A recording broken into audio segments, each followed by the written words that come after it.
Chapter 1. On the 100th day after remarrying, Naomi completely lost her sense of possessiveness toward Bruno. She could even, on their wedding anniversary, calmly watch him answer a call from the girl next door, and in the very next second hear him say he had to leave. Something happened with Lluviana. I need to go check on her. Naomi nodded, her voice steady. Go ahead. Her overly calm reaction nailed Bruno's feet to the ground. He turned around to look at her, his eyes filled with surprise and a faint, almost imperceptible disappointment. The questioning, the dissatisfaction, even the slightest hint of displeasure he had expected, never came. You're not going to ask what happened? Bruno asked, his voice a little stiff. It's Lluviana. He couldn't help repeating it, as if emphasizing the weight of the name, or making sure she had heard clearly. She doesn't have any family here. If she runs into trouble, I'm the only one she can turn to. Naomi placed a small piece of steak into her mouth,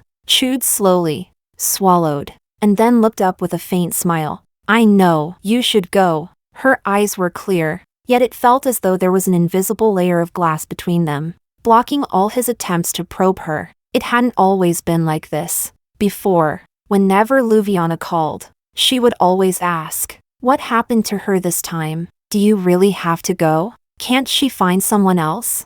And every time, he would grow impatient, thinking she was being unreasonable.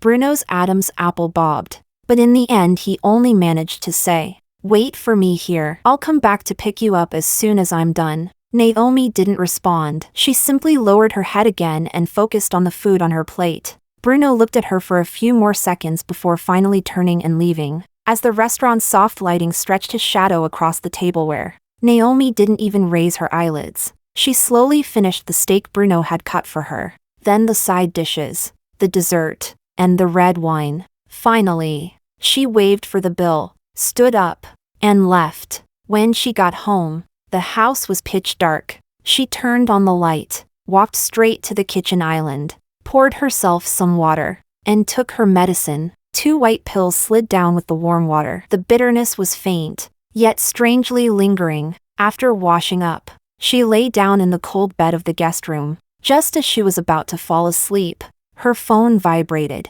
It was a message from Bruno. Go home first. Don't wait for me. Remember to take your medicine. She glanced at the time, 1 a.m. The restaurant had long since closed, yet he still thought she would be there waiting for him. Naomi put down her phone and turned over. On this day last year, their wedding anniversary, she had waited for him in the restaurant all night. His phone had gone from unanswered to completely switched off. When she rushed home in the rain and pushed open the bedroom door, she saw Lluviana walking out of the bathroom wearing her pajamas, her hair still wet. Bruno was sitting on the bed, holding a hairdryer. Her bathroom pipe burst and she got soaked. So I let her wear your clothes for now, Bruno had explained. Naomi's slap landed hard across his face. She broke down, hysterical, crying as she questioned him. Bruno's face was turned to the side from the blow. He frowned, a little annoyed. What are you making a fuss about? Lluviana is like a little sister from next door. She came here from our hometown to rely on me. She's all alone here. How can I just ignore her? That same line again, because Lluviana had no one here. So when they were on a date, one message from Lluviana saying there was a power outage and she was scared was enough for him to abandon Naomi, leaving her alone to finish the entire movie. So on her birthday night, when Lluviana called crying that she had locked herself out and was shivering in the hallway in her pajamas, he only hurriedly said, "Happy birthday. I'll be back as soon as I can." Before leaving, Naomi faced the burned-out candles and quietly made her wish alone. So on the anniversary of her father's death, when Lluviana sent a photo of faint red scratches on her wrist with the caption "Living is so tiring," he grabbed his coat instantly, his voice filled with alarming urgency. Something's wrong with Lluviana. I can't ignore this. That night, Naomi held her father's photo album and waited until dawn, while he stayed by Lluviana's side the entire night. He always said Lluviana was alone in this city, with no one to rely on. But he forgot that Naomi, too, had no one but him. Later, she insisted on a divorce. Bruno thought she was making a big deal out of nothing. But in the end, he still signed the papers. After the divorce, her life didn't go well. First, her partners began canceling contracts one after another. Then, She kept hitting walls trying to find a job. She thought it was just bad luck, until one day she overheard people talking in a cafe and learned the truth. Bruno had intervened. He said Naomi isn't mentally stable and asked everyone to be understanding. Someone said. She went to confront Bruno. He sat in his office. A full floor-to-ceiling window behind him. The city spread out beneath his feet. There was no trace left of the poor student he once was. I didn't mean anything by it. I just don't want you to struggle too much. Naomi, come back, okay? Back then, she still had her pride. She said no. Chapter 2. 3 months later, she received a diagnosis of late-stage stomach cancer at the hospital. The doctor said a lot: chemotherapy, targeted drugs, surgery, survival rates. But she only heard the last sentence: the cost of treatment is not low. You need to be prepared. She sold the house her parents had left her, sold her car, sold everything she could. It still wasn't enough. In the end, she lay on the bed in her rented apartment, staring at the mold stains on the ceiling, and sent Bruno a message: we need to talk. He came, dressed in a tailored suit, his leather shoes polished to a shine, standing in her living room filled with medicine bottles. He looked like he had walked into the wrong place. Let's remarry. I'll take care of you. She knew it wasn't a request, it was a notice. And she also knew that his version of taking care would probably be the same as how he took care of Lluviana. But she still nodded. Not because she forgave him, but because she had figured things out. Since she was going to die anyway, she might as well die a little more comfortably. And since he owed her, he could repay it in the most practical way. The next day, when Naomi woke up, the door to the master bedroom was still open. The bed inside was neatly made, and the air carried the cold emptiness of a room untouched all night. He hadn't come back. Just as she expected, without stopping, she walked straight to the dining room. After remarrying, she had used the excuse of needing quiet rest to insist on sleeping in separate rooms. At the thought of everything that had happened between him and Lluviana in that room, her whole body felt uneasy. Bruno had frowned at the time. I can take care of you. She had simply replied calmly. I cough at night. I don't want to disturb you. The housekeeper had already prepared breakfast: plain porridge, a boiled egg, and a small plate of light vegetables, all arranged according to her post-chemotherapy dietary needs. Naomi ate slowly, then took out her pill box and swallowed 2 white tablets with warm water before heading to the hospital alone by taxi. After examining her, her attending physician, Bradley, arranged her chemotherapy schedule and then sat across from her, speaking carefully. Miss Naomi, there's actually something I think you should know. Naomi met his gentle gaze. Abroad, there is currently a new targeted therapy combined with immunotherapy for your type of stomach cancer. Recently published clinical trial data shows that some patients have achieved clinical remission. His tone was steady, his wording professional. However, this therapy is still very new and in the exploratory stage. That means a high level of uncertainty. The side effects may also be more severe than conventional chemotherapy, and the process could be extremely difficult. That's why it has not yet been promoted as a standard treatment. Naomi's interlaced hands tightened slightly. A cure? That was something she had already given up on. Bradley continued.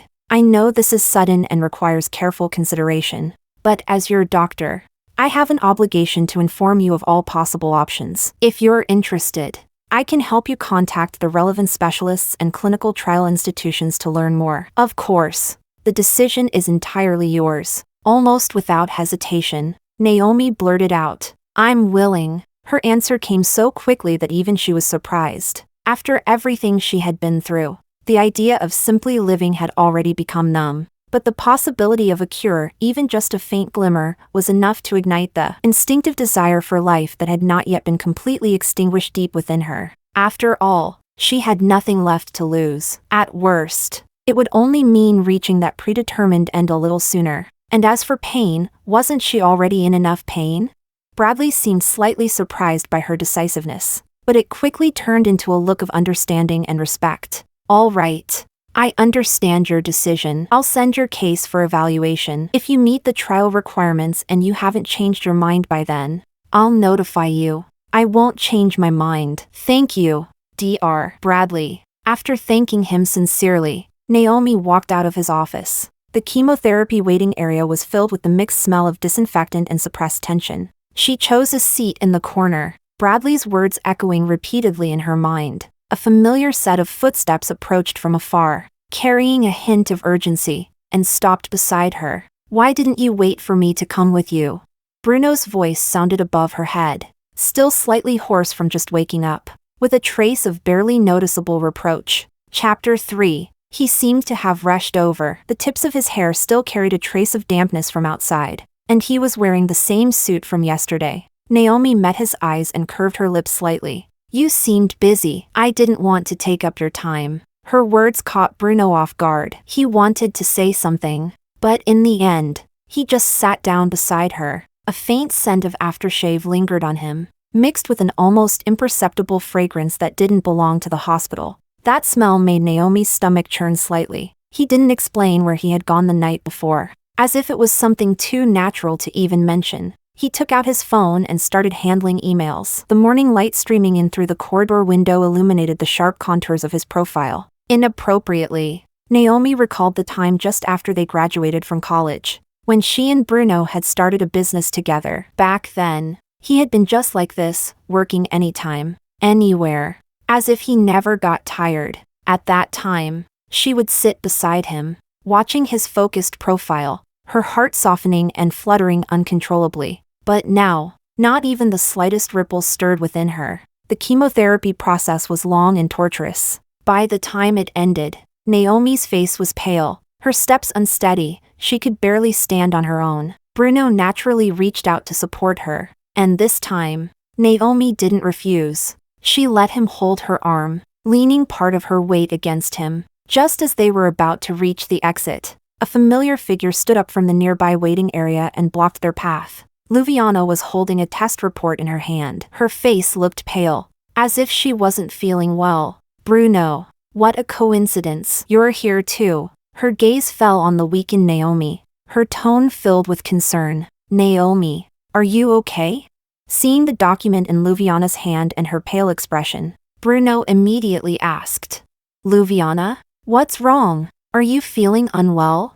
He didn't let go of Naomi, but his attention had clearly shifted. Lluviana gently touched her lower abdomen, her voice carrying a hint of grievance. "I don't know if I ate something bad. My stomach's been hurting. I just finished the checkup and I'm waiting for the results. Being here alone is a little scary." As she spoke, she looked at Bruno with teary eyes, then timidly glanced at Naomi, as if afraid of disturbing them, yet unable to resist seeking comfort. A trace of hesitation flashed across Bruno's face. He looked at the frail Naomi, then at the pitiful Lluviana. His lips moved slightly, as if he wanted to tell Lluviana to wait a moment. Naomi, who had been silent all along, watched him struggle between the two and found it unbearably ironic. The overwhelming discomfort from chemotherapy and this all too familiar scene playing out yet again acted like a fuse, igniting the irritation she had been suppressing beneath her calm. She forced herself to stand straighter, her voice trembling from weakness,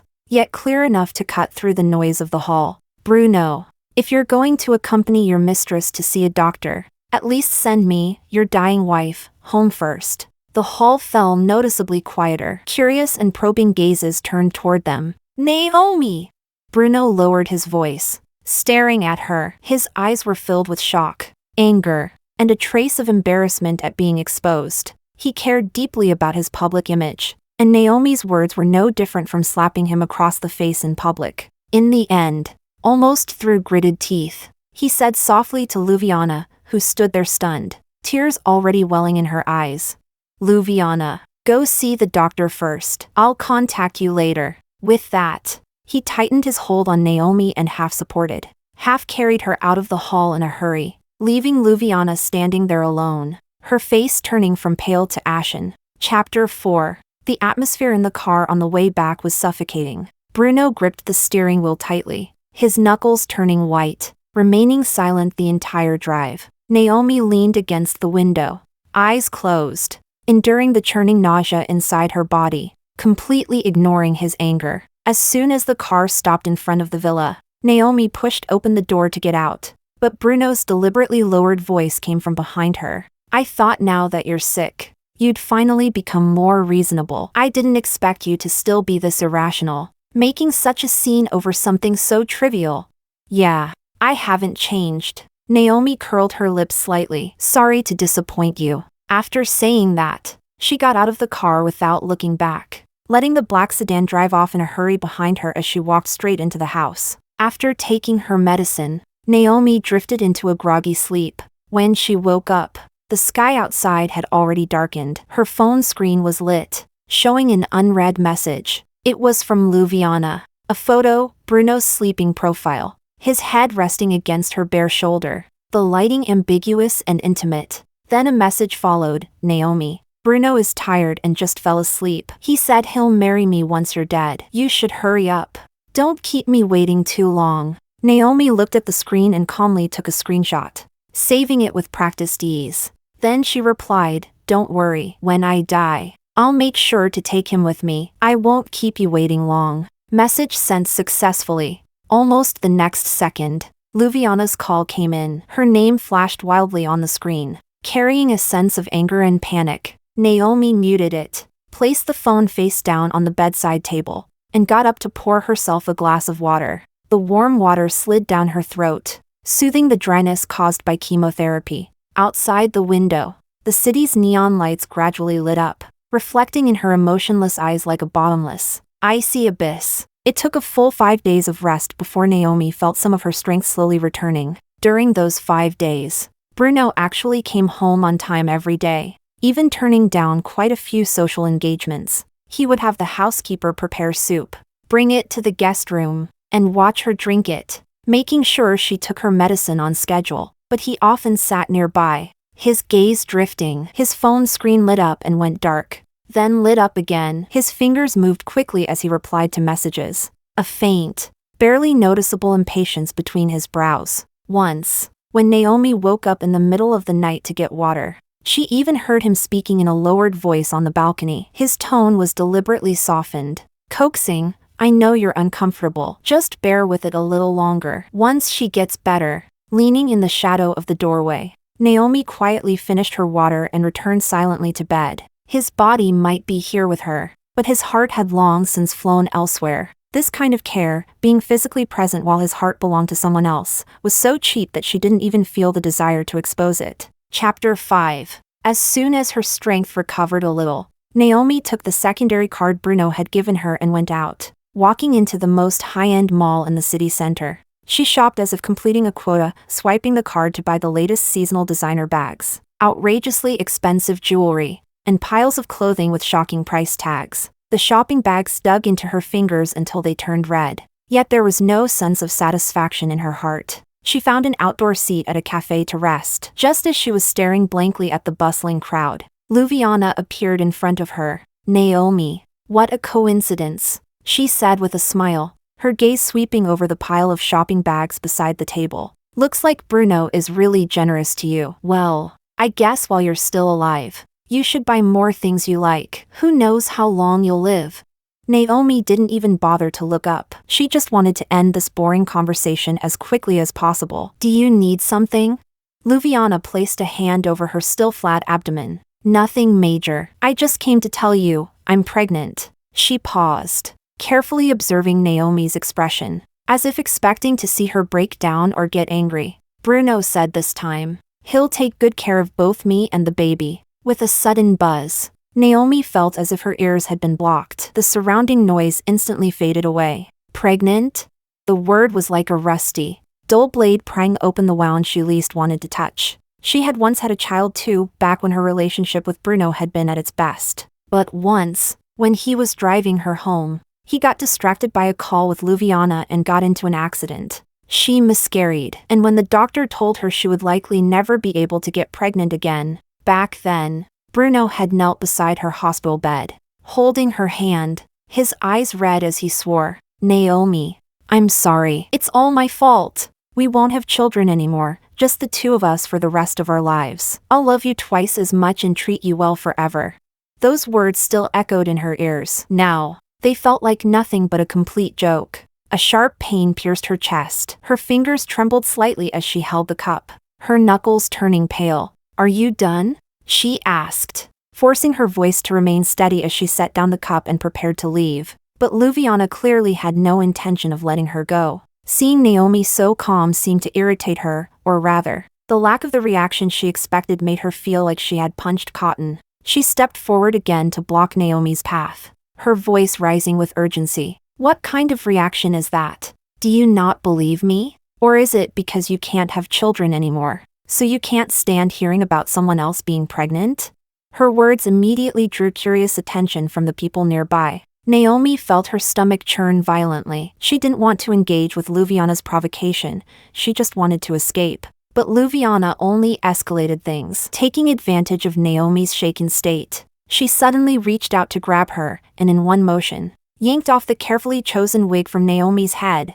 A soft gasp rippled through the crowd. The cold winter air instantly touched her scalp. Naomi froze in place. Because of chemotherapy, her hair had long since fallen out. Only a thin layer of soft fuzz had begun to grow back. Even though she wore a wig, she had never truly accepted this version of herself. It was her most vulnerable, most hidden side. And now, it had been brutally exposed in broad daylight. Exposed under countless curious, sympathetic, even judgmental eyes. She felt as if she had been stripped naked and thrown into the street. Overwhelming shame and panic engulfed her instantly. She instinctively wrapped her arms around herself, her whole body trembling uncontrollably. She wanted to pick up the wig from the ground, but she didn't even have the courage to bend down. Her mind went blank. All she wanted was to disappear. Lluviana stood there, holding the wig, her tone exaggerated with feigned shock. "Oh my! I didn't mean to.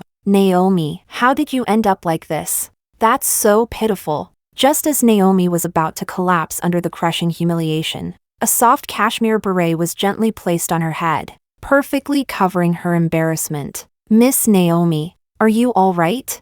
A warm, steady voice sounded beside her ear. Naomi looked up blankly and met a pair of clear, concerned eyes. It was her attending physician, Bradley. Today, he was dressed in a simple light gray sweater, looking like he had come out casually on his day off. At that moment, he stood like a steady mountain, shielding her from those piercing gazes. Chapter 6. Bradley slightly shifted his body, placing himself between Naomi and Lluviana. Then he bent down, took the wig from Lluviana's hand, gently brushed off non-existent dust, and handed it back to Naomi, his movements so natural it was as if he were simply picking up a dropped scarf for her. He looked at Naomi, his eyes free of pity, filled only with gentle encouragement. "I'm heading to the hospital anyway. Would you like me to give you a ride back?" His presence was like a warm current, instantly driving away the cold and helplessness surrounding Naomi. The warmth beneath the brim of the hat almost made her tear up. She forced herself to hold it in and said softly, "Thank you, Dr. Bradley." Lluviana, startled by Bradley's sudden appearance, seemed intimidated by his calm and composed aura. Seeing that he completely ignored her, her face flushed from pale to livid. She opened her mouth as if to say something, but Bradley cast her a brief, indifferent glance. "Ma'am, harassing others in public, especially a patient, is inappropriate. If you need assistance, I can help you contact mall security or the hospital's psychological counseling department." His tone was polite, yet carried undeniable weight. Lluviana stomped her foot in anger, shot Naomi a vicious glare, but ultimately didn't dare make another scene. She left in embarrassment. Only then did Bradley turn back to Naomi, his tone still gentle. "Shall we go?" Naomi nodded and followed him. Bradley's car carried a faint, refreshing scent, something like disinfectant mixed with cedarwood. It was completely different from the heavy, oppressive woody fragrance in Bruno's car. He opened the passenger door for Naomi, waited until she was seated, then carefully placed her expensive shopping bags in the back seat. His movements calm and unhurried. The car smoothly merged into traffic, and the warmth inside slowly dispelled the chill from Naomi's bones. She didn't speak, only turned her head to watch the rapidly passing scenery outside the window. Beneath the brim of her hat, her scalp still seemed to carry the lingering shame of being exposed in public. Yet the brief sense of safety brought by this familiar yet distant doctor allowed her tightly wound nerves to relax slightly. "Feeling a bit better?" Bradley's gentle voice broke the silence. Naomi came back to herself and gave a small nod. Thank you, Dr. Bradley. Today was really humiliating." There's no need to feel humiliated. Bradley kept his eyes on the road, his tone calm. Being sick is not your fault. The physical changes caused by treatment are not your fault either. The ones who should feel ashamed are those who exploit others' vulnerability to feel superior. His words were like a breeze, gently sweeping away part of the gloom in Naomi's heart. Instead of taking her straight home, Bradley stopped the car near a quiet and elegant Cantonese restaurant. After everything today, you must be hungry. The porridge and soups here are excellent, light and good for your stomach. Suitable for your condition. If you don't mind, would you like to have a simple meal together? Think of it as replenishing your strength. His invitation was natural, carrying the care of a doctor toward a patient, yet maintaining a comfortable sense of distance that made it hard to refuse. Naomi did need a place to recover for a while, and considering he had just helped her, it would be unreasonable to decline. She nodded. All right, but I should treat you. Thank you for helping me earlier. During the meal, Bradley was very considerate. He ordered only mild, easy-to-digest dishes and thoughtfully served her using the communal utensils. He didn't pry into her personal life, instead chatting about light, easy topics. As the meal was coming to an end, Bradley's expression grew slightly more serious. Miss Naomi, the evaluation results for your case are back. You fully meet the requirements for the clinical trial. Hearing this, Naomi felt a weight lift from her heart. She met his gaze. My decision hasn't changed. Dr. Bradley, I don't want to give up even the slightest chance. Bradley smiled and nodded. All right, I support you. After the meal, Bradley drove Naomi home. On the way, her phone kept vibrating inside her bag. The screen lit up again and again with Bruno's name. She glanced at it once,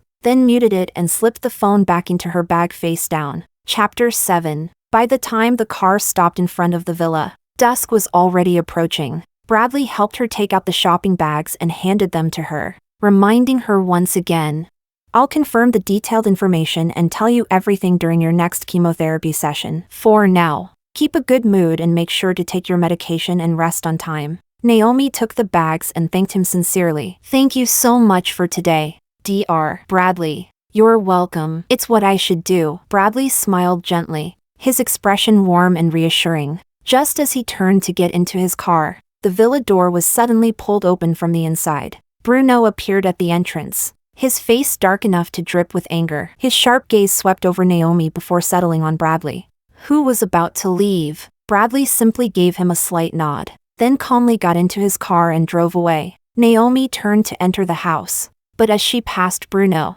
he grabbed her wrist. Why didn't you answer your phone? Were you with him all afternoon? What were you two doing? His questions came like a barrage, laced with suppressed anger. Naomi, exhausted and weighed down by the heavy shopping bags, had no desire to argue with him at the doorway. That's none of your business. She tried to shake off his hand, but he tightened his grip. What do you mean it's none of my business? I'm your husband. What did that doctor mean by telling you he'd explain things next time? What do you need to talk about privately? She lifted her head and looked at him coldly. You can stay out all night with Lluviana, but I can't exchange a few words with the doctor who's trying to save my life. The memory of Lluviana's provocation and that pregnancy report sent a sharp pain through her chest, her tone turning even colder. Instead of arguing with me, you should go check on Lluviana. Be careful. If she loses that baby, you'll end up spending the rest of your life taking care of her again. Bruno froze for a moment. You know she's pregnant? But then he took a deep breath. As if trying to suppress his emotions, his tone softened slightly, carrying a hint of explanation. Naomi, I know you've always been upset about what happened with the child, but Lluviana's situation is different. Right now, that baby is her only hope. I hope you can understand. In fact, if you're willing to accept it, we could even adopt the child in the future. After all, it wouldn't be easy for a young girl like her to raise a child alone. His blunt words, devoid of any real explanation, made Naomi feel as if she had fallen into an icy abyss. He thought she was jealous? He thought that because she could no longer have children, it was only natural for her to accept Lluviana's baby? Slap! Naomi used all her strength. Her palm tingled from the force. She stared at the red handprint instantly appearing on Bruno's face. At the disbelief in his eyes, her voice trembled, yet was cold as ice. Bruno, you disgust me. With that, she violently shook off his hand, rushed into the villa without looking back, and slammed the door, shutting him. His shock, and all his disgusting schemes outside. She leaned against the cold door, her body trembling uncontrollably. Outside, Bruno's footsteps paced back and forth in agitation a few times before gradually fading, replaced by the sound of a car engine starting. In the following days, Bruno didn't come home again. In the empty villa, only the housekeeper delivered meals and medicine on time. Naomi welcomed the peace and quiet, devoting all her energy to researching the targeted therapy combined with immunotherapy that Bradley had mentioned. Those obscure medical terms and uncertain data became, in her eyes, the only light at the end of the darkness. She didn't wait for her next chemotherapy appointment. She went to the hospital ahead of time. Bradley placed a stack of more detailed English documents in front of her, his tone calm and professional. "Miss Naomi, this is the latest data sent over, along with follow-up records from some participants. I must emphasize again, although there are cases of recovery, the rate of severe adverse reactions is also not low. These include potentially life-threatening immune-related myocarditis, pneumonia, and more. And the entire treatment cycle is long. You would need to stay abroad for an extended period under close monitoring." He looked at her, his gaze clear and honest. "Are you sure you've thought this through?" Naomi flipped through the pages, her fingertips gently brushing over the descriptions of successful cases. The rebirth described there felt as distant to her as a story from another world. But when she looked up, her eyes held a determination unlike anything before. "I'm sure, Dr. Bradley, please." Bradley was moved by the resolute, all-or-nothing determination in her eyes. After a moment of silence, he nodded. "All right, I'll contact the research center as soon as possible and handle the medical visa and enrollment procedures for the trial. Since you meet the criteria as a voluntary participant, the process should be relatively quick. If everything goes smoothly, it should be ready in about half a month." "Half a month," Naomi repeated softly, and a strange sense of relief rose within her. Chapter 8. In half a month, she might finally be able to leave this suffocating place and gamble on an unknown future. After leaving Bradley's office, her steps felt noticeably lighter. When the elevator doors opened on the first floor, she immediately saw Bruno standing at the entrance, with Lluviana holding onto his arm. Lluviana wore a loose maternity dress, her face glowing with happiness. Bruno was leaning down, saying something to her, his posture naturally protective. Naomi stopped in her tracks. She wanted to avoid them, but it was already too late. Bruno looked up and saw her as well. Shock flashed across his face, followed by a trace of barely concealed panic. He instinctively let go of Lluviana's hand and walked quickly toward Naomi, his brows tightly furrowed. "Naomi? Why are you here? Today isn't your chemotherapy day. Are you feeling unwell?" There wasn't the slightest hint of embarrassment from being caught in the act. Naomi curled her lips faintly, her gaze sweeping past him to Lluviana, whose expression had instantly changed. She said coldly, "I'm a patient. It's normal for me to be at a hospital. As for you, bringing your mistress here for a prenatal checkup, how do you even have the nerve to question me?" Bruno was momentarily at a loss for words, his expression darkening as he lowered his voice. "Naomi, I don't want to argue with you in a hospital." Naomi had no interest in continuing either and tried to walk past him. At that moment, Lluviana suddenly covered her mouth and let out a retching sound, bending over in apparent pain. "Bruno, I feel so sick." Bruno immediately turned to support her, his face full of concern. "What's wrong? Feeling nauseous again? Hang in there, we'll see a doctor right away." He glanced around anxiously, his eyes finally landing on Naomi, who was about to leave. "Lluviana isn't feeling well. Take her to the women's restroom. I'll go find a doctor." "No," Naomi refused without hesitation. "Just consider it a favor for me. The baby can't be harmed." Bruno's tone was urgent. He grabbed her and pushed her toward Lluviana before rushing off to find a doctor. Naomi staggered from the force, the anger and absurdity inside her reaching a breaking point. But seeing Lluviana's pale face, looking as if she could barely stand, Naomi held back and helped her into the nearby women's restroom. The moment they stepped inside, Lluviana straightened up immediately. All traces of pain vanished, replaced by smugness and provocation. Leaning against the sink, she looked Naomi up and down and let out a soft laugh. "See? No matter what. Bruno cares most about me and this baby. Naomi, you can't compete with me. Naomi instantly understood her intention and couldn't even be bothered to watch the act. Rolling her eyes, she turned to leave. What's the hurry? Lluviana blocked her path, her voice low, carrying a strange excitement. Tell me, if I accidentally fall right now, what do you think Bruno will believe? He'll definitely think you pushed me, right? After all, you hate me, and you hate this child. Naomi looked at her warily. What are you trying to do? Lluviana didn't answer, hearing hurried footsteps approaching outside. A resolute, almost crazed smile appeared on her face. Then, before Naomi could react, she suddenly threw herself backward, slamming her side hard against the edge of the sink, and let out a piercing scream. Ah! With a heavy thud, Lluviana fell to the ground. Her face instantly turned pale, cold sweat forming on her forehead. She clutched her abdomen tightly, groaning in pain. My baby, my baby! Naomi, why did you push me?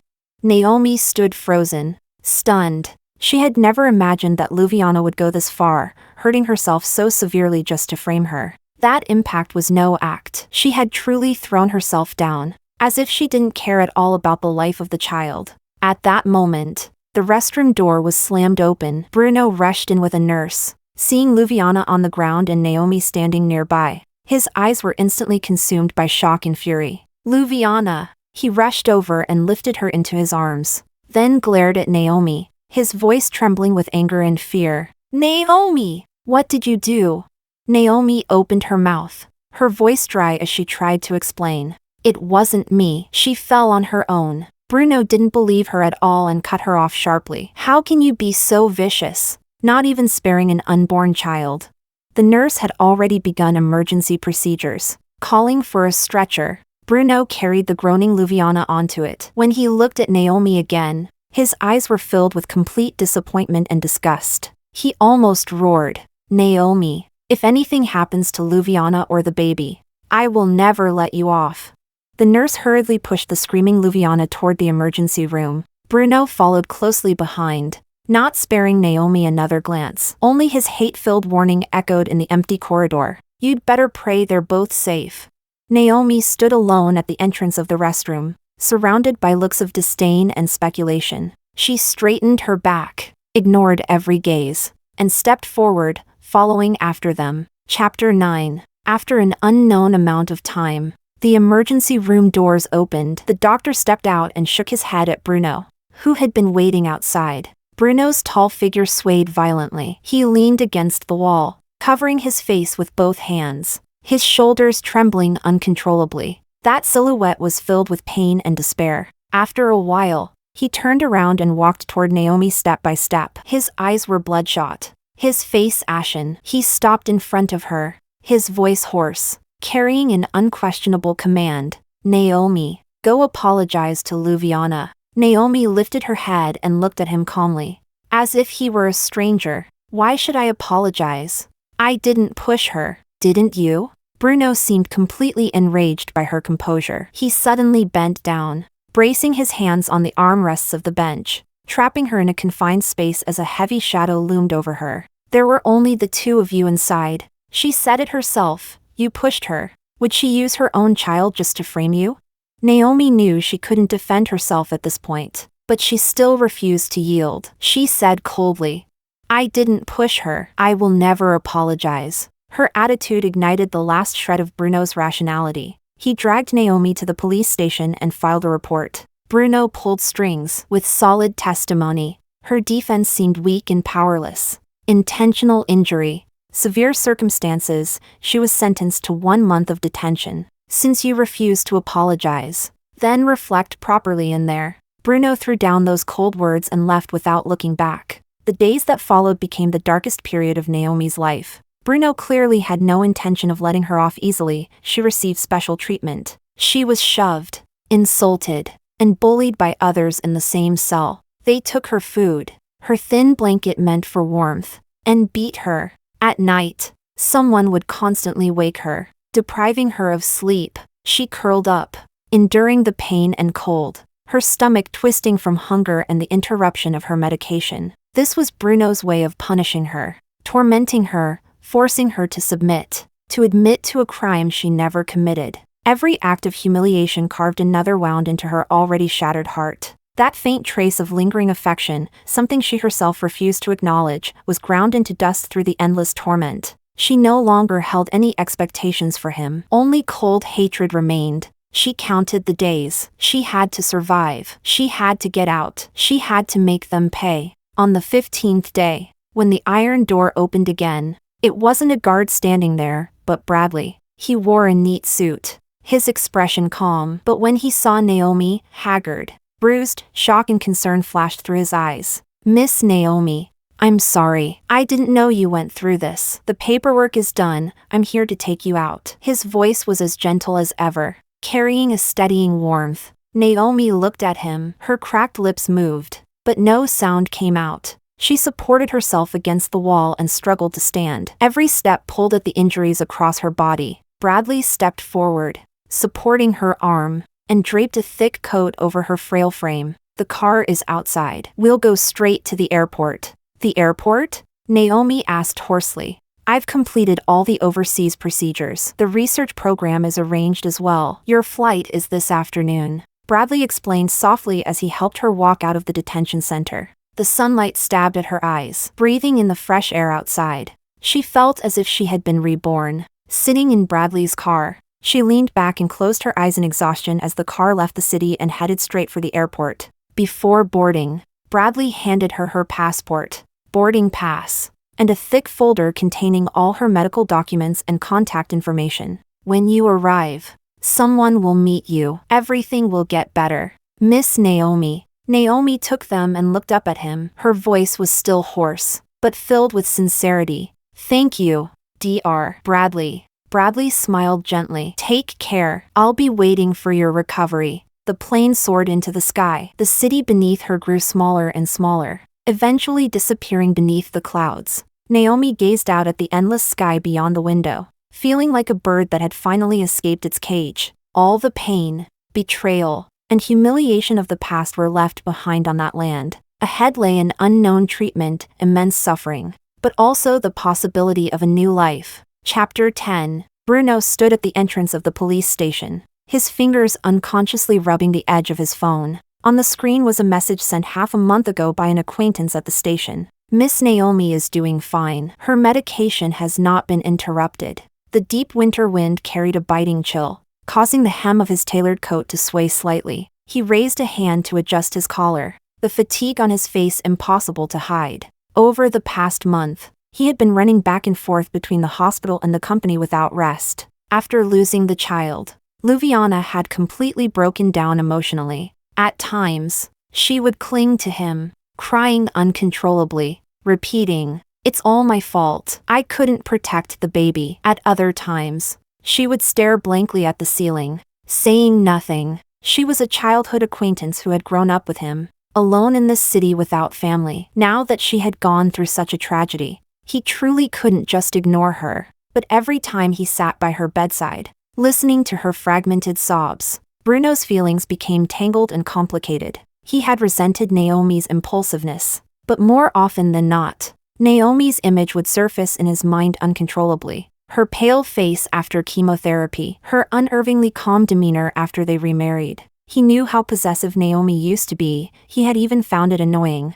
But when she truly stopped questioning him, stopped crying and making a fuss, that calmness became like a thin needle, pricking at his heart again and again. The day he sent her to the police station, although he had been furious, he still privately contacted someone he knew there and repeatedly instructed them. "Naomi isn't in good health. She's undergoing chemotherapy. Make sure she's taken care of. She must not be harmed in any way. And her medication must be given on time. Letting her stay inside for a month to reflect would be good, smooth out her temper a bit." When she came out, he would explain everything to her properly. He could always coax her back. He had always believed Naomi would never truly leave him, just like even after their divorce. She had come back. From the time in college when her parents had given him $500,000 to support his startup, to their marriage when she became his most capable partner, everyone knew they were inseparable. During the hardest days of their startup, they had squeezed into a rented room less than 10 square meters. Naomi handled the finances while staying up late doing market research. She would fall asleep at the desk from exhaustion, but the first thing she would say upon waking was, "Bruno, I've organized the client information." Back then, her eyes shone like stars. Even her possessiveness had been straightforward and endearing. She would pout and sulk if he spoke a little too long with a female client, yet turn around and cook him warm porridge for his stomach. These memories would quietly surface in the dead of night, especially when he stayed late at the hospital with Lluviana and returned to the empty villa. Staring at the closed door of the guest room, a strange sense of loss would rise in his chest. He thought that when Naomi came out, he would definitely make it up to her. He walked into the police station and explained his purpose to the officer on duty, a trace of urgency slipping into his voice without him realizing it. "I'm here to pick up Naomi. Her 1-month detention is over." The officer glanced at him, checked the computer, and replied in a matter-of-fact tone, "Naomi? She was released on bail half a month ago." "Bail?" Bruno thought he had misheard. "That's impossible. Who bailed her out? When did this happen?" "A man named Bradley." "Bradley? Why would he bail Naomi out?"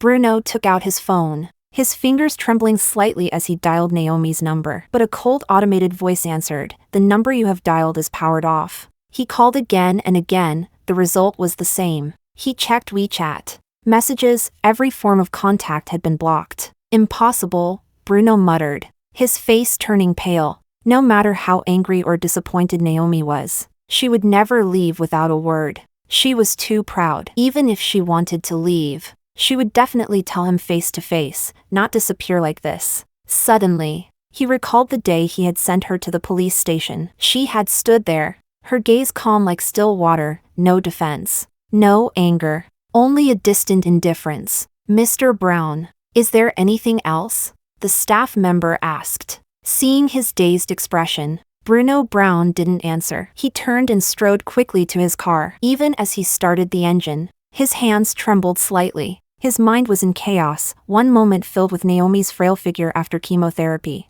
the next with her voice when she had said, "Bruno, you disgust me." Cold, desperate. Chapter 11. The car sped all the way back to the villa. He rushed into the guest room. Everything was neatly arranged, her clothes, daily necessities, all still there. On the bedside table sat a small pillbox, the medicine not yet finished. But the drawer where she kept her important documents was empty. He searched every corner. Everything was still there, except the documents. It was as if she had made up her mind, abandoned everything, and disappeared without a trace. His phone suddenly vibrated. He grabbed it excitedly, but it was Lluviana calling. "Bruno, where are you? I'm scared. Come back and stay with me." Listening to her crying, for the first time, Bruno found it unbearably grating. He took a deep breath, suppressing the storm of emotions in his chest. His voice was hoarse. "I have something to take care of. I'll come later." After hanging up, he leaned weakly against the wall, a dull ache spreading through his chest. He had always believed he had everything under control, that Naomi would never leave him. But without him realizing it, she had already left, without looking back. He recalled that half a month ago, the acquaintance at the police station had sent him a message. "Miss Naomi hasn't been in a good mood lately. She often stares out the window in a daze." At the time, he had been busy comforting Lluviana and had only replied casually, "Let her reflect properly." Bruno took out his phone and called his assistant. "Immediately find out where Naomi is, and investigate everything about Bradley, his schedule, connections, every detail. Leave nothing out." After hanging up, he walked to the window and stared at the gray sky outside. For the first time, an overwhelming sense of panic rose within him. He didn't know where Naomi had gone, whether she was doing well, or whether he would ever have the chance to see her again. He had always thought they still had plenty of time to slowly make things right. Bruno drove straight to the hospital and rushed into the inpatient building. Ignoring the surprised looks from the staff, he headed straight to Bradley's office. His fingers clenched so tightly they turned pale, his breathing fast and heated. The office door was closed. He pushed it open. Inside was empty. A nurse from the next department approached after hearing the noise. Seeing his anxious expression, she spoke gently. "Sir, are you looking for Dr. Bradley? He was assigned overseas half a month ago to participate in a medical project. He won't be back for now." "Assigned overseas?" Bruno's face filled with disbelief. When? Where did he go? The nurse looked troubled. His schedule is confidential. And Dr. Bradley left in a hurry, only leaving a work handover. We can't provide more information. Bruno's heart sank. Bradley's departure was definitely no coincidence. He must have planned it in advance, taking Naomi away with him, suppressing the agitation in his chest. He turned and rushed toward the hospital archives. I want to see Naomi's medical records. I'm her husband. After checking, the archivist shook their head. Sorry, sir. Miss Naomi's medical file has already been taken, according to regulations. Without her written authorization, we cannot disclose any related information, including who took it. Taken? Was it Bradley? Bruno pressed. Sorry, sir, we cannot disclose that. A wave of dizziness hit him. As if all support had been pulled out from beneath him, he leaned weakly against the wall outside the archives, his fingertips cold. He took out his phone and dialed Naomi's number again. The same cold automated message echoed in his ear. Just as despair nearly overwhelmed him, his assistant called, urgency in his voice. Mr. Brown, I've found some leads. I'm downstairs at the hospital. Can you come down? Bruno hurried downstairs and saw his assistant holding a stack of printed documents. He strode over quickly. Mr. Brown, this is the movement record of Madam after she was released on bail half a month ago. The assistant handed him the documents. After Dr. Bradley picked her up from the police station, she went straight to the airport without stopping anywhere. Bruno's gaze fell on the airport surveillance footage on the assistant's phone. Naomi was wearing a coat, her figure thin, her face pale, but her back was straight, without the slightest hint of hesitation. Chapter 12. Where did she go? He asked urgently. We couldn't find out. The assistant shook his head, his tone heavy. Madam's flight information and exit records have all been concealed. Our people checked every airport with international routes, but we couldn't trace her destination. He paused before adding, Dr. Bradley submitted an overseas application to the hospital 3 days after Miss Naomi left, citing participation in an international medical project. His itinerary has also been encrypted. We also found that Dr. Bradley is the heir to the Koo group. The Koo family has deep connections both domestically and abroad. It wouldn't be difficult for them to completely erase the traces of two people. The heir to the Koo group?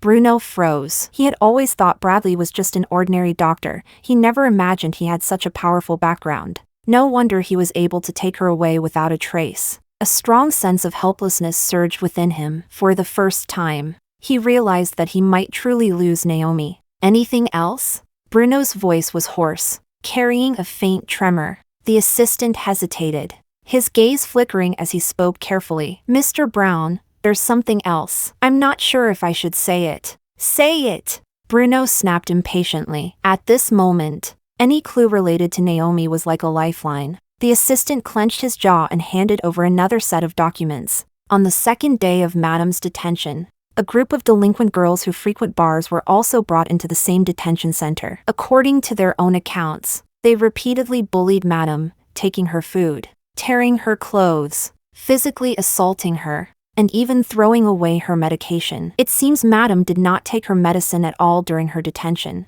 What?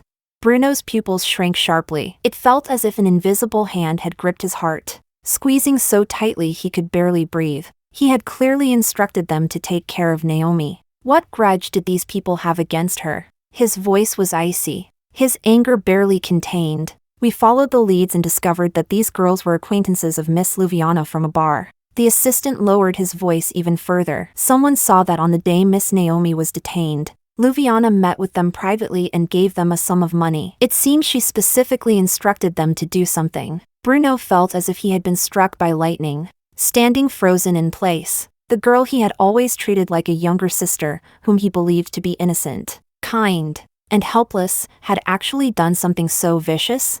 All the humiliation Naomi had suffered in detention, all that pain, was because of Lluviana?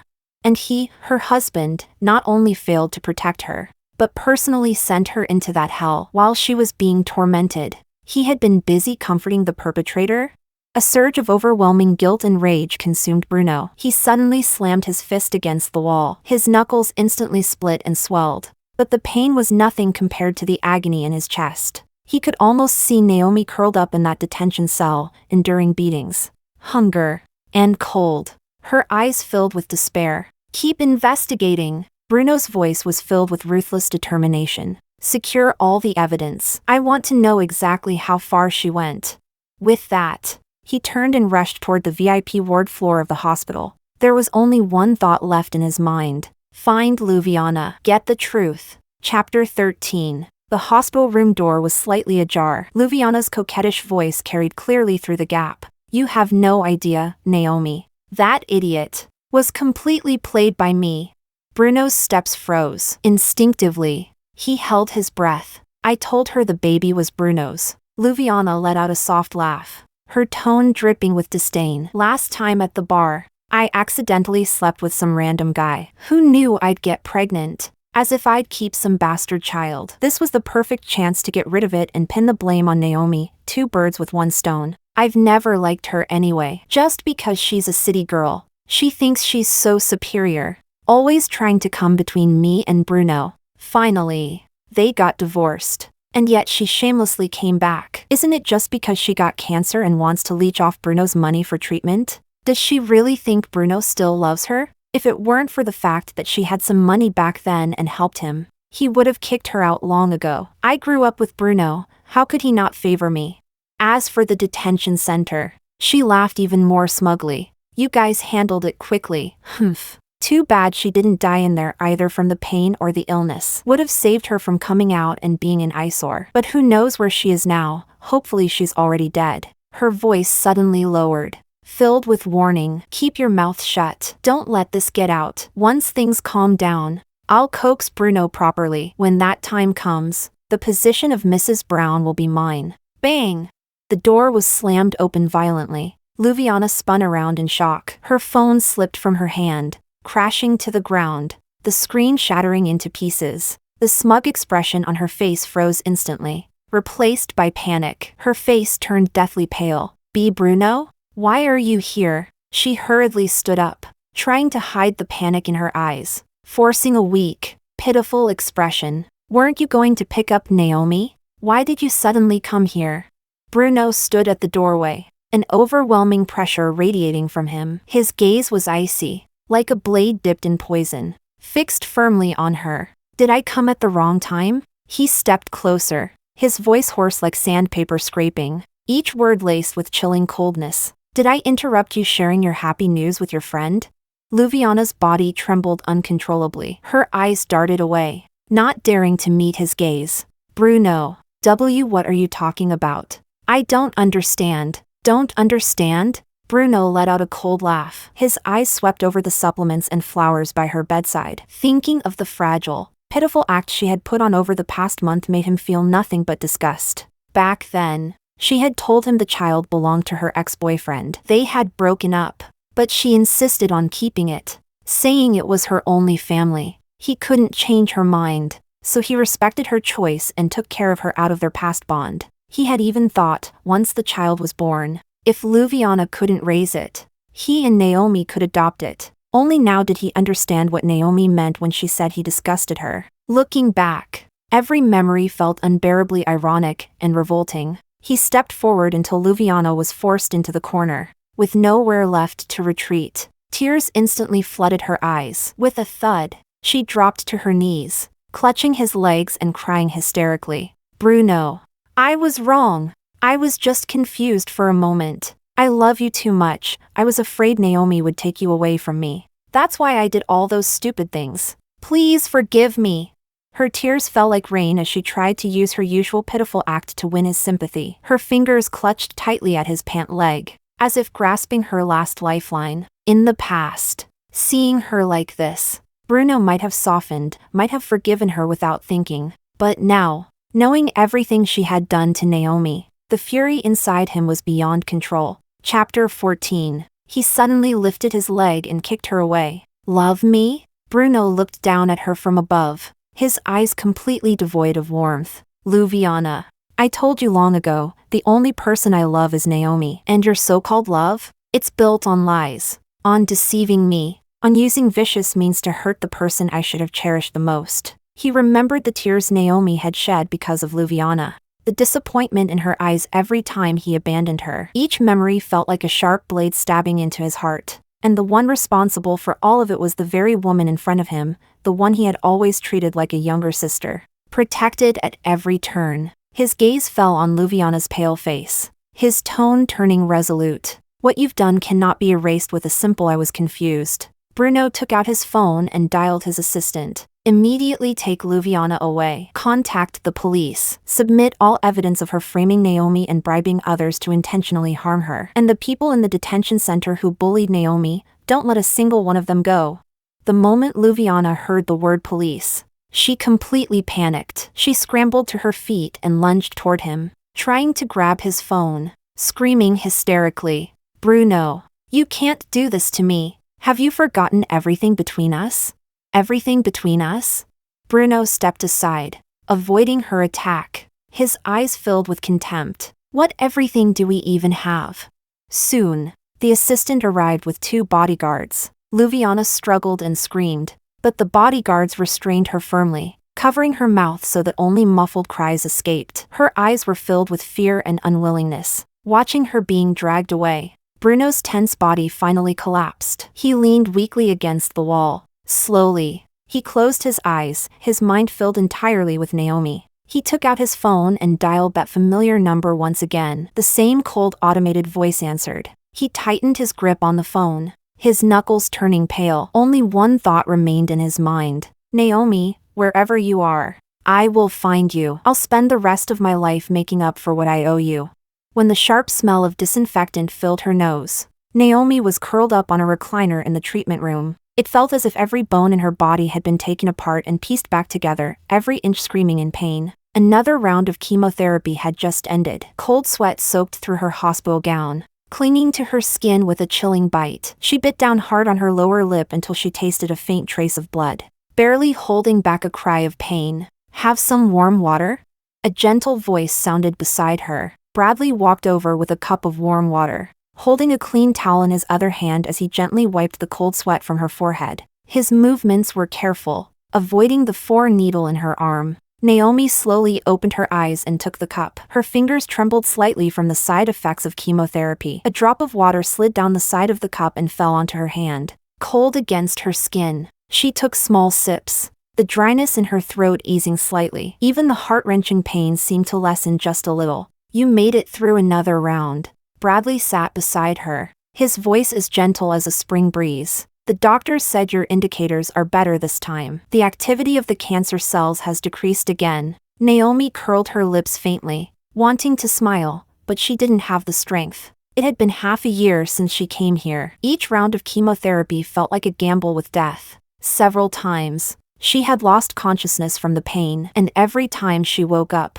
she saw Bradley by her bedside. He would hold her hand and talk to her over and over about the progress of the treatment, the weather outside, little stories from back home, like he was trying to awaken a sleeping soul. Chapter 15. She still remembered that just a few days after arriving, when her body hadn't yet recovered from the torment of the tension and the exhaustion of the long flight, Bradley had appeared at the treatment center with a simple suitcase. He said he had applied for a volunteer position there. It would allow him to participate in the international medical program and at the same time take care of her. His straightforwardness actually made her feel a little awkward. "You don't have to do this," she had said back then, her tone distant. She didn't want to owe anyone anything anymore. Bradley had simply smiled, the light in his eyes clear and steady. "I'm your attending physician. I can't just watch my patients suffer alone. Besides, volunteering here allows me to gain exposure to more advanced cases. It's also a form of growth for me." His reasoning was sound. She had no way to refuse.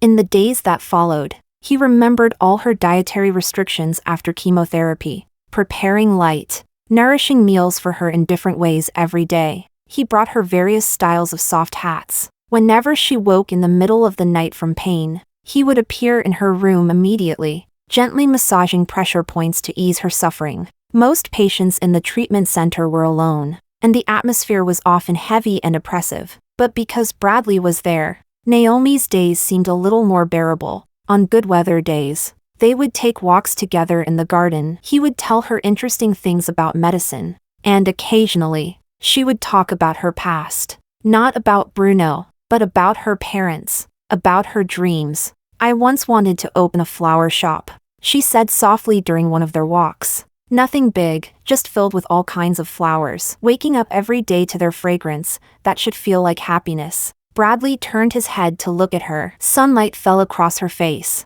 giving her pale complexion a hint of color. When you recover, we can go look for a shop together, he said naturally, as if it were something that would surely happen. Naomi didn't respond. She simply lifted her gaze to the sky in the distance. She didn't dare to hope for too much. For her, being able to live one more day was already a blessing. That day, Naomi felt unusually well. She managed to drink half a bowl of porridge on her own and even sat by the window reading for a while. Bradley brought over a plate of cut fruit and sat beside her. After a moment of hesitation, he finally spoke. Naomi, there's something I think you should know. Her eyes remained on the book as she gave a soft mem. Bruno has been looking for you, Bradley said quietly. He searched almost everywhere he could, both domestically and internationally. She lifted her head and looked at him. There was no surprise in her eyes, no ripple at all, as if she were hearing something that had nothing to do with her. Whether he finds me or not, doesn't matter anymore. Naomi gently closed her book, her voice calm. Right now, I just want to focus on my treatment and live well. Looking at the determination in her eyes, Bradley felt a quiet sense of relief. It seemed she had truly let go. All right. He nodded, his smile warm. Then we'll focus on your treatment. As for everything else, you don't need to think about it. Chapter 16. Bruno stood in front of the floor-to-ceiling window, the cigarette between his fingers burning down to the end before the heat snapped him back to reality. Ash fell onto the expensive handmade carpet, leaving a gray mark, just like the stains of regret in his heart that could never be wiped away. His assistant pushed the door open and placed a file on the desk. Mr. Brown, Lluviana's sentence has been issued, 7 years in prison. The others involved in harming Madam have each been sentenced to 1 to 3 years. Bruno didn't turn around. His voice was hoarse, almost unrecognizable. Got it. For the past 6 months, he had used every resource at his disposal to ensure that Lluviana and those who had hurt Naomi paid the price. Yet every night, when everything grew quiet, the thought of Naomi would cut through him like a dull blade, leaving him breathless with pain. Mr. Brown, we've found something else. Would you like to take a look? The assistant's voice carried hesitation as he handed over a tablet. Bruno Brown took it. The moment the screen lit up, his breathing stopped. The first video was from the outdoor cafe. In it, Lluviana suddenly yanked off Naomi's wig. Naomi froze in place, trembling, her arms wrapped tightly around herself, like a hedgehog stripped of all its defenses. The gazes of those around her pierced her like needles. Then Bradley appeared in the frame, walking quickly toward her, gently placing a beret on her head before carefully supporting her as they left. Naomi's steps were unsteady. She was almost being half carried away. Bruno's fingers clenched around the tablet, his knuckles turning white, the pressure making his fingertips ache. He remembered that day, how he had questioned her about being with Bradley, and her cold words, "Bruno, you disgust me." Only now did he realize she had just gone through something like that. Next came the messages Lluviana had sent Naomi, one after another, each word cutting deep. There was a photo of him sleeping, his head resting on Lluviana's bare shoulder, captioned, "When you die, I'll marry Bruno." There were staged intimate photos meant to create a false sense of closeness. And after Naomi's miscarriage, a mocking message, "If you can't have children, stop clinging to the position of Mrs. Brown. Why not make room for me?" The final message was Naomi's reply. Just one short sentence, "Don't worry, when I die, I'll take him with me." Bruno's heart felt as if it were being crushed by an invisible hand. The suffocating pain spread through his entire body. For her to say something like that, how much disappointment and hatred must have built up inside her. And yet, that sentence also felt like a faint glimmer of light. Did it mean she still cared about him, even if just a little? If he was still alive now, did that mean she was too?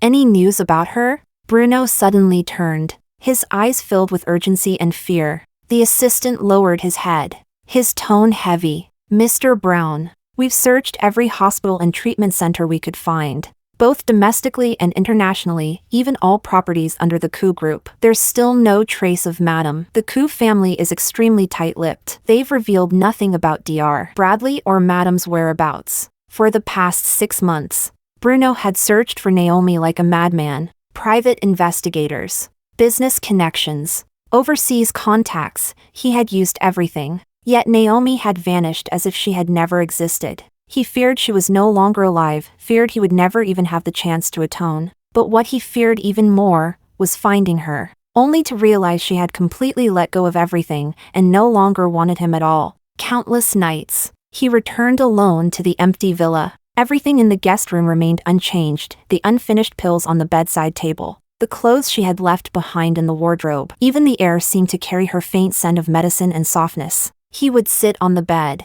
replaying their past over and over, from their young love in college, to supporting each other during the early days of their business, to the arguments and betrayals that followed. Every memory dragged him deeper into regret. He threw himself into work, pouring all his time and energy into the company. Only in the intensity of work could he temporarily escape the gnawing longing and guilt. The company grew larger and larger. Wealth and status poured in endlessly. Yet the emptiness inside him only deepened. He had gained everything he once dreamed of, and lost the one person he wanted most. He had even personally gone to the Koo family, trying to get information about Naomi from them. But every time, he left empty-handed. Eventually, he couldn't even get close to their gates anymore. No matter how much he offered, no matter how much pressure he applied, the Koo family refused to yield. Days turned into months, seasons changed. 2 years passed in the blink of an eye. That day, Bruno attended a top-tier business gala. Amid the clinking of glasses, he moved through the crowd in a perfectly tailored suit, a polite smile on his face, but his eyes carried an unshakable exhaustion and loneliness. Then, as his gaze casually swept toward the entrance, he froze.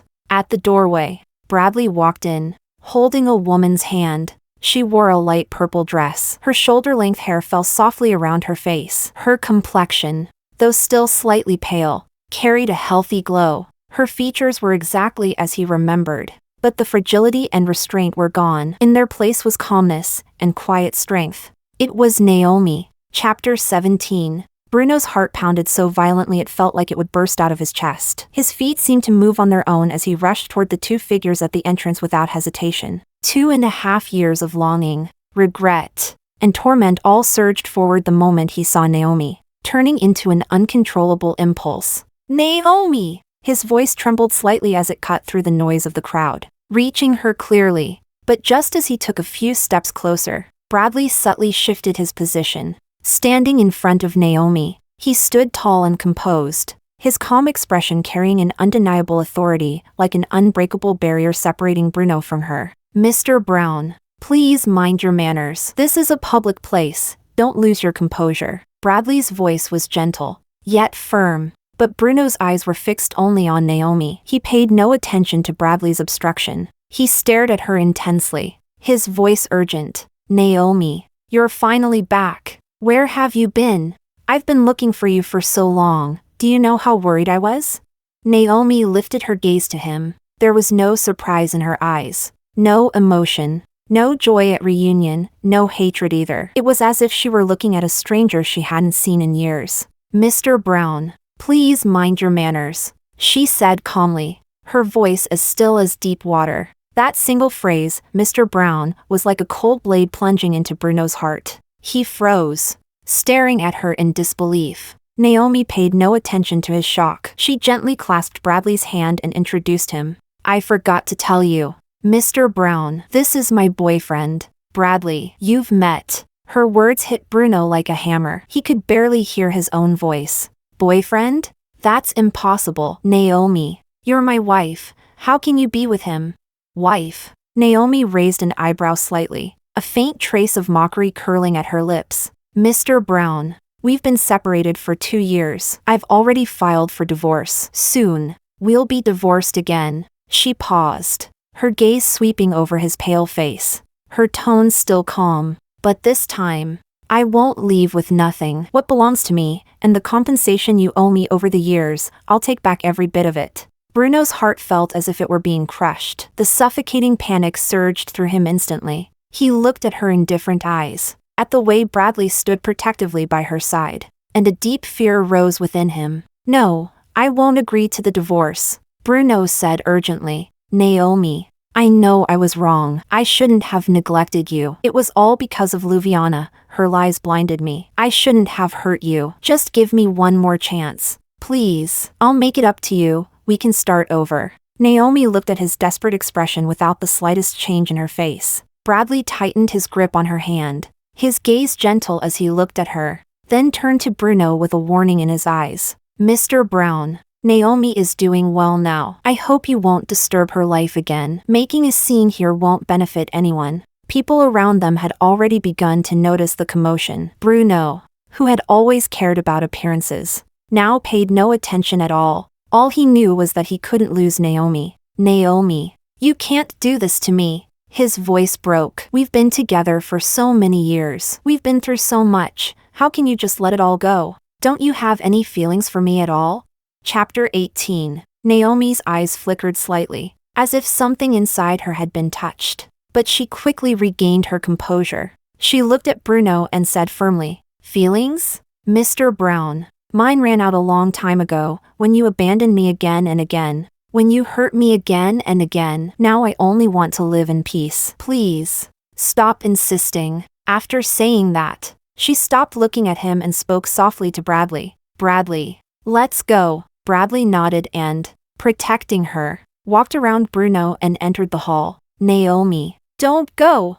Bruno tried to follow, but Bradley's bodyguard stopped him. He looked at Naomi's resolute back, feeling as if his heart were being torn apart. For the rest of the gala, he remained there like a wandering soul, following Naomi's every movement with his eyes. He saw her standing beside Bradley, talking and laughing. He saw her being introduced to all the guests, with Bradley looking proud as if he had won the greatest trophy. He saw her smile with a lightness and calmness he had never seen in her before. And he understood. Naomi had truly left him behind, while he would remain trapped in regret forever. When the gala ended, Bruno didn't leave. He stayed, waiting at the parking exit. He knew Naomi hadn't forgiven him, but he had no intention of giving up. It wasn't long before he saw Bradley come out, holding Naomi's hand. Naomi!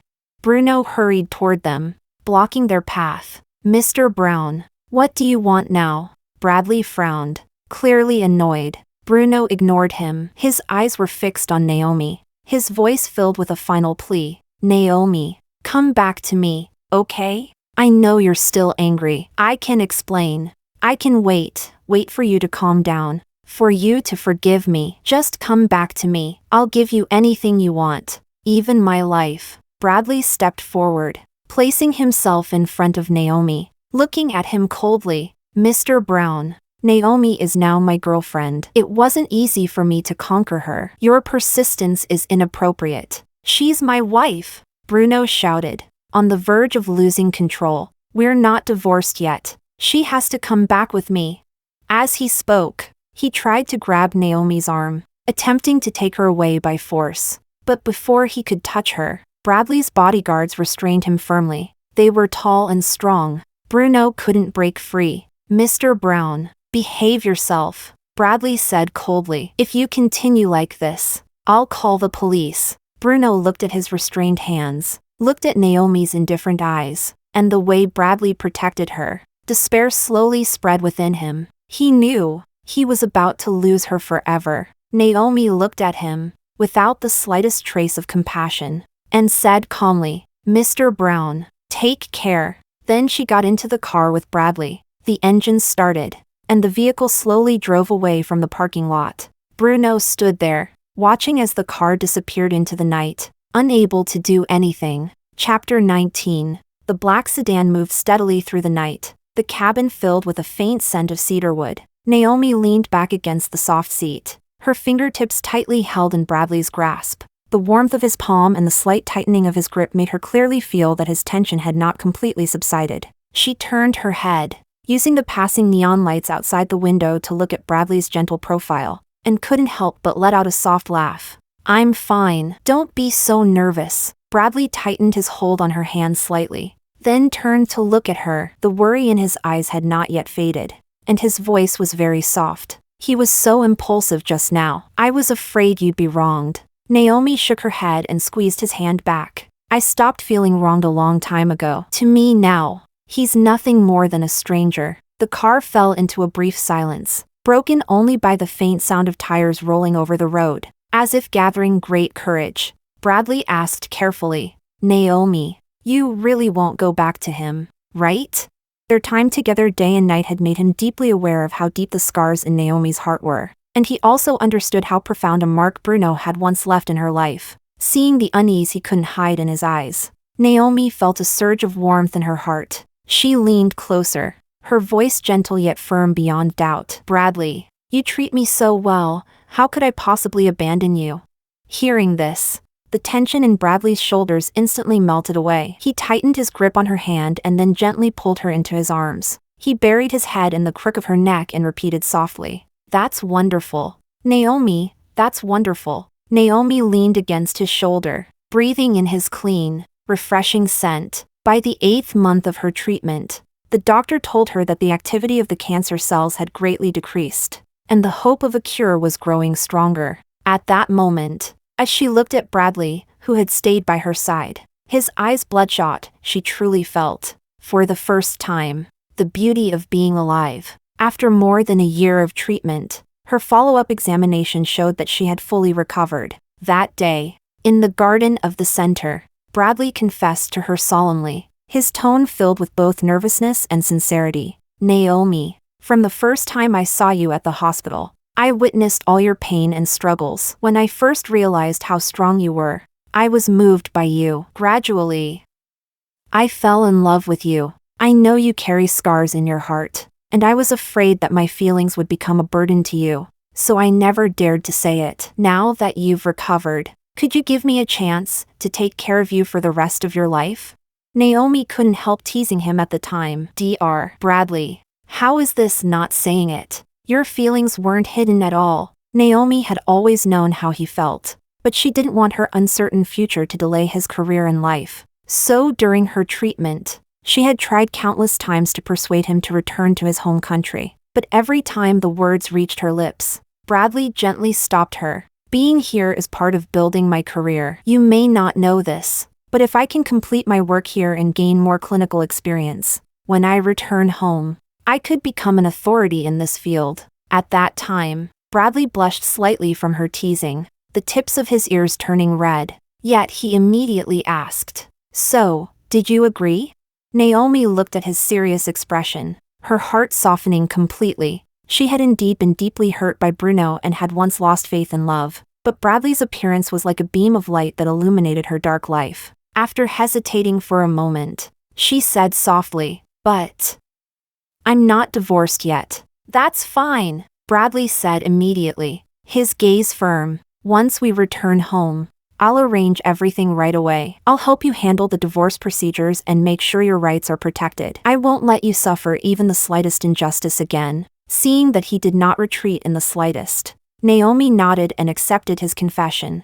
After that, they stayed abroad for another half-year to recuperate, only returning home once her health had fully recovered. The moment they landed, Bradley contacted the best lawyer and filed the divorce application and property division agreement for her, carefully calculating all the assets she deserved, as well as the losses she had suffered over the years, ensuring she wouldn't be shortchanged in the slightest. Chapter 20. What are you thinking about? Bradley's voice pulled her back to reality. Naomi came back to her senses, looked at his concerned gaze, and emphasized seriously, "Bradley, what I said just now is true. I don't have any feelings for Bruno anymore. Everything in the past feels like a nightmare. Now that I've woken up, I just want to live a good life with you." Looking at the clarity and determination in her eyes, the last trace of concern in Bradley's heart completely vanished. He raised his hand and gently stroked her hair, his movements incredibly tender. "I believe you, Naomi. From now on, I'll always stay by your side and never let you suffer any harm again." The car continued moving forward, while the neon lights outside softly fell on the two of them, outlining a warm and gentle scene. Naomi leaned back in her seat, tightly holding Bradley's hand in return, feeling the warmth and steadiness in his palm. She knew that the pain of the past might never completely disappear, but it had all become part of the past. Bradley's appearance made her believe in love again, and also made her understand that true love is not about constant taking and hurting, but about mutual support and cherishing each other, standing firmly by each other's side no matter how many storms they go through. Life after returning home was peaceful and steady. Bradley did not return to the coup group to take over the family business. Instead, he went back to the hospital to work, wearing his white coat. His eyes were filled with passion and focus for medicine. Becoming an excellent doctor was his true aspiration. Naomi, on the other hand, focused on recovering her health, reading books every day, taking care of the plants on the balcony, and occasionally going to the hospital to pick Bradley up from work. The two of them would walk side by side in the sunset. A scene so warm that it felt almost untouchable. But this peace was constantly broken by Bruno's relentless entanglement. The first time Naomi saw him at the entrance of her residential complex, her brows instantly furrowed. Bruno was dressed in a well-tailored suit, his eyes bloodshot. Clearly he hadn't rested properly for a long time. "Naomi, I have something to tell you." His tone was urgent, his gaze locked tightly onto her, carrying a hint of humble pleading. Naomi turned and walked away, her voice cold. "Mr. Brown, there's nothing for us to talk about. I know you're still angry, but I have to explain." Bruno hurried after her, only to be stopped by the security guards. Bradley had already instructed them not to let Bruno get close to Naomi. Watching Naomi's resolute back, the light in Bruno's eyes dimmed bit by bit. Yet he had no intention of giving up. From that day on, Bruno seemed to be everywhere. When Naomi went grocery shopping, he would coincidentally appear in the same aisle. When she and Bradley went on dates at restaurants, he would sit at a nearby table, silently watching her, his eyes filled with regret and lingering attachment. Bradley had stepped in many times to negotiate and even had a lawyer send warning letters. But Bruno seemed determined, continuing to act as he pleased. He no longer managed the company's affairs, putting all his energy into winning Naomi back. The empty seat in the conference room, the piles of documents stacking up like mountains, and the repeated protests from shareholders, he ignored them all. Once a high-spirited business elite, he had now become haggard, with nothing left in his eyes but obsession with Naomi. That day, Naomi went for a walk in the park with Bradley, and Bruno appeared once again. Bradley instinctively shielded Naomi behind him, his tone cold. "Mr. Brown, your persistent harassment is beneath your status. I just want to say a few words to Naomi, just a few minutes." Bruno's voice trembled slightly as he looked at Naomi, his eyes full of pleading. Seeing his haggard appearance, Naomi finally relented a little. She asked Bradley to wait not far away and walked up to Bruno alone. "Say what you need to say, Naomi. The child Lluviana was carrying isn't mine. I never crossed any boundaries with her. I never cheated." Bruno spoke urgently, his words tumbling out rapidly. She admitted it herself. That child was with a stranger she met in a bar. She only wanted to use the child to frame you, to make me stay by her side. "I know. I misunderstood you about so many things back then. All those years, I was blinded by her lies and ignored your feelings. I truly know I was wrong." He poured out the truth nonstop, from Lluviana's schemes to his own past foolishness, every word filled with deep regret. "Naomi, the only person I've ever loved from beginning to end is you. I know I hurt you again and again. I know I deserve any punishment, but I really can't live without you. Can you give me one more chance?" Chapter 21. Naomi listened quietly, her face showing no trace of emotion. Only after he finished did she slowly speak, her voice calm yet carrying a force that pierced straight through the heart. "Bruno, do you really think the real problem lies with Lluviana?" Looking at his stunned expression, she continued, "The real problem is you. It was you who had no sense of boundaries, turning your care for a girl next door into neglect and harm toward me. It was you who arrogantly assumed I would never leave you. So you recklessly drained my feelings, making me suffer in disappointment again and again. You say you love me, but you've always only loved yourself. You loved what I gave you, loved how I always tolerated you, but you never truly cared about how I felt." There was no hatred in Naomi's eyes, as if she were talking about the weather, completely devoid of emotion. "From the moment you first placed something else above my feelings, the love between us was already dead. The Naomi who once had only you in her heart died long ago, in countless nights of waiting alone, in repeated betrayals and hurt. The me now has nothing to do with you anymore. Bruno, let's part on good terms. Don't see me again." Her words were like sharp blades, stabbing fiercely into Bruno's heart. He staggered back a step, his face pale as paper, his lips trembling, yet he couldn't utter a single word. At last, he understood. What he had lost wasn't just a fleeting chance, but Naomi's entire, once burning heart. All those years of taking her for granted, all the neglect and hurt, had already drained her love completely, beyond any chance of recovery. After a long while, Bruno finally found his voice, filled with despair. So, you're really not willing to give me even the slightest chance? Naomi shook her head without saying a word and turned to walk toward Bradley. Bradley immediately stepped forward, took her hand, and gave her a reassuring look. Then he cast Bruno a cold glance and left with Naomi. Watching the two of them walk away together, Bruno could no longer hold himself up. He slowly crouched down, covering his face with both hands, his shoulders shaking violently. Regret surged over him like a tide. He finally understood he had destroyed the most precious thing with his own hands, and there was no way to undo it. After a long time, he slowly stood up, took out his phone, and called his assistant. His voice was hoarse. Notify the shareholders. We'll hold a shareholders meeting tomorrow. I'll take care of the company's matters. After hanging up, he looked once more in the direction Naomi had left, the last trace of obsession in his eyes gradually fading. He took out his phone again and sent Naomi a message. Will you attend the divorce hearing?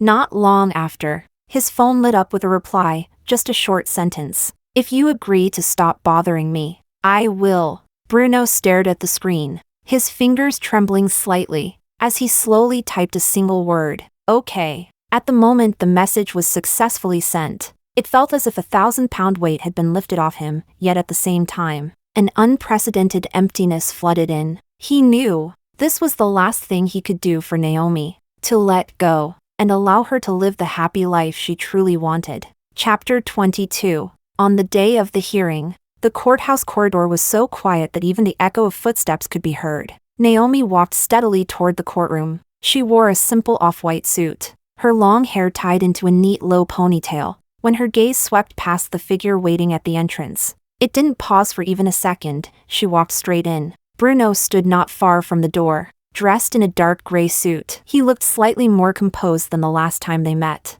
yet the exhaustion in his eyes was still impossible to hide. From the moment Naomi appeared, his gaze clung tightly to her, carrying a cautious trace of expectation, as if waiting for even the slightest accidental glance in return. But from beginning to end, Naomi never looked at him. After taking her seat, she focused on speaking softly with the lawyer beside her, as if he were nothing more than an irrelevant stranger in the courtroom. Bruno's heart sank little by little. His fingers unconsciously tightened, his knuckles turning white. After the hearing began, Naomi's lawyer presented the evidence in a clear and orderly manner, from the ambiguous photos and provocative messages sent by Lluviana, to witness testimonies about Bruno interfering with Naomi's work back then, to records of his repeated neglect and harm during the marriage. When the judge asked whether either party had objections, Naomi and her lawyer both stated they had none, while Bruno merely nodded in silence. The entire process went more smoothly than expected. When the judge announced the preliminary ruling supporting Naomi in receiving 70% of the marital assets, including properties, savings, and part of the company's shares, the courtroom fell silent. Defendant Bruno, do you agree with this ruling? The judge's voice rang out. Naomi instinctively held her breath. Out of the corner of her eye, she saw Bruno stand up, his voice clear as it echoed through the courtroom. I do not agree. Naomi's heart sank abruptly, her brows tightening instantly. Bruno had clearly promised her he would not continue to pester her. She finally looked up at him, a hint of vigilance and impatience in her eyes. That single glance caused the tension in Bruno's nerves to loosen instantly. Looking at her, a bitter smile curved on his lips. I request the court to amend the ruling. Bruno Brown's gaze remained fixed on Naomi's face, his tone calm yet resolute. I voluntarily relinquish all my assets, all marital property, including the properties, savings under my name, and all the shares I hold in the Brown Group will belong to Naomi. His words were like a stone dropped into still water, sending ripples across the room. Naomi froze completely, her eyes filled with shock as she looked at him in disbelief. Meeting her gaze, Bruno continued, The initial capital for the Brown Group was the $500,000 your parents gave me back then. I've always remembered it. Returning the company to you is simply returning it to its rightful owner." He paused, then added, "I've already organized all the company's documents, financial statements, and equity structure. You were involved in the core operations before, you're familiar with everything. You'll be able to take over quickly. I've also informed the senior employees they'll fully cooperate with you." Before the hearing, he had gone without food or sleep, spending several nights sorting through the company's documents, repeatedly checking the equity transfer agreements, and even contacting the old employees who had once worked alongside Naomi, instructing them to fully support her in the future. This was the only way he could think of to make amends.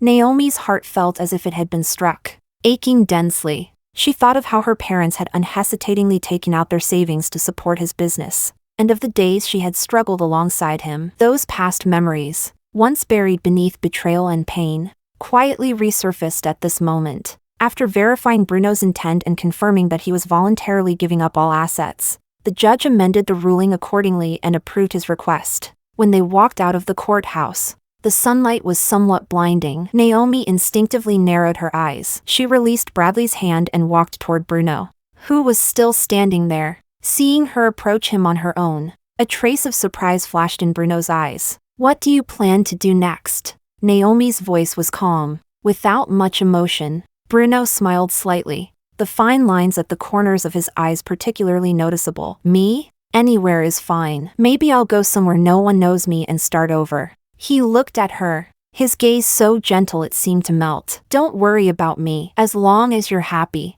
that's enough." He paused, a hint of pleading in his tone. "Naomi, promise me you'll be happy, okay?" Naomi looked at the sincerity and release in his eyes. After a few seconds of silence, she nodded lightly. "I will." After saying that, she didn't linger. She turned and walked toward Bradley, who was waiting not far away. Bradley immediately stepped forward and asked with concern, "Are you okay?"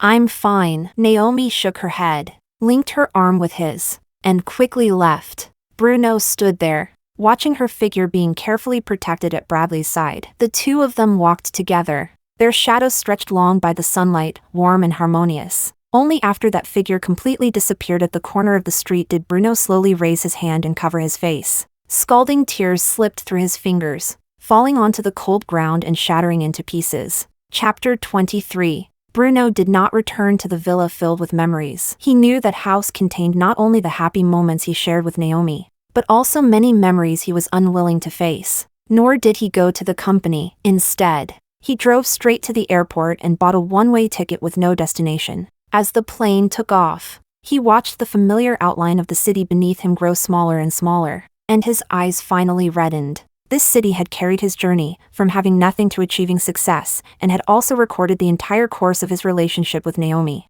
From deep love to eventual harm, he had once believed he controlled everything, believed Naomi would never leave him. That sense of certainty had ultimately turned into irreversible regret. In the end, Bruno settled in a small coastal town in the south. Without informing anyone, he rented a small house by the sea. In his daily life, he tended flowers, took walks, and occasionally looked through old photos from when he and Naomi were building their business together. In the photos, the girl smiled brightly, her eyes filled with hope for the future. Time wore down his sharp edges and gradually exhausted his obsession. Many years later, he passed away from a sudden heart attack. When his neighbors found him, he was still clutching a yellowed photograph in his hand. It was Naomi, wearing a white shirt, standing in their old office. After taking over the Brown Group, the first thing Naomi did was rename the company Anha Group. It carried the N from her own name and symbolized peace and smooth days ahead. She refused Bradley's suggestion to use the resources of the Koo family to support the company. "This is the result of my parents' efforts and mine. I have the ability to protect it." And she proved it. With the experience she had accumulated while working alongside Bruno, along with her innate resilience and decisiveness, she gradually restructured the company and expanded into new business areas. Under her leadership, Anha Group grew stronger and became a benchmark enterprise in the industry. Yet whenever she encountered particularly difficult projects, there would always be unexpected industry data or perfectly timed cooperation opportunities. She knew in her heart that this was Bradley quietly helping behind the scenes, but she never exposed it. Occasionally, when Bradley invited her to dinner, she would jokingly mention these coincidences, and Bradley would simply respond gently, "Maybe you're just lucky." Bradley did not give up on his dream of being a doctor. He continued to dedicate himself to his work at the hospital, though he no longer devoted himself to it as completely as before. He paid special attention to Naomi's health, not only insisting on annual full checkups, but also caring deeply about her physical and emotional well-being. When Naomi worked late into the night, he would appear downstairs at her company with warm late-night meals. When she returned from business trips, he would have already booked restaurants with familiar flavors for her. And when she occasionally lost herself in memories of the past, he would quietly stay by her side. Without saying unnecessary words, he respected all of Naomi's decisions and protected her silently through his actions. He knew the scars in Naomi's heart needed time to heal, and he was willing to wait for her to fully let go of the past, and for her to truly be ready to begin a new life. They never stepped into marriage, yet their life together was exceptionally peaceful and happy. On weekends, they would go to flower markets together to pick out plants, tending their garden until it flourished with life. In their free time, they would drive to nearby towns for short trips, watching sunrises and sunsets. Under his care, Naomi's health grew better and better, and the smiles on her face became more frequent. Her eyes filled with love for life. She often visited her parents' graves, telling them that she was doing well and that the company was doing well too. The wind rustled through the pines before the gravestones, as if it were her parents' silent reply. Occasionally, Naomi would think of Bruno, not with resentment, nor with longing, but simply as one might think of a distant acquaintance. More often, she would quietly watch Bradley reading, her eyes filled with peace and cherishment, and those past memories that had once caused her unbearable pain had long drifted away with time. Like a light boat that had already passed beyond countless mountains,